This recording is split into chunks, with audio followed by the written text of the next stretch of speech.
దుఃఖపడి వారు ధన్యులు, వారు ఓదార్పబడుదురు. సాత్వికులు ధన్యులు, వారు ఊరి కొరకు శ్రద్ధ తీసుకుందురు. నీతి కొరకు ఆకలి తప్పు వారు ధన్యులు, వారు తృప్తి పొందుదురు.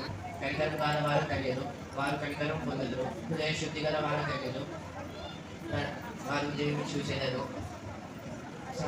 సమాధానపరచు వారు ధన్యులు, వారు దేవుని కుమారులు అనబడుదురు.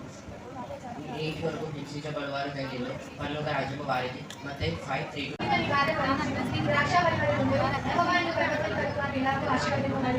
సీయోనులోని యెహోవాను ఆశీర్వదించుము. మీ జీవిత కాలమంతయు యెరూషలేమునకు క్షేమకరముగా చూచెదవు. మీ పిల్లల పిల్లలను చూచెదవు. ఇశ్రాయేలులో సమాధానం ఉంది. కీర్తనలు కొనిపెట్టుడి.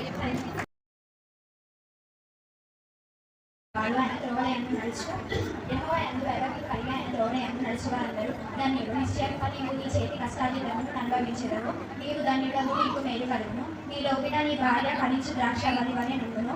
నీ భోజనపు బల్ల చుట్టూ నీ పిల్లలు ఒలీవల మొక్కల వలె నుండురు. భయభక్తులు కలవాడు ఇలాగూ ఆశీర్వదింపబడు. సీయోనులో నుండి యెహోవా నిన్ను ఆశీర్వదించును. నీ జీవిత కాలమంతయు యెరూషలేమునకు క్షేమం కలుగుట నీవు చూచెదవు.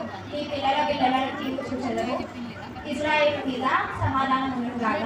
కీర్తనలు 128:1-6.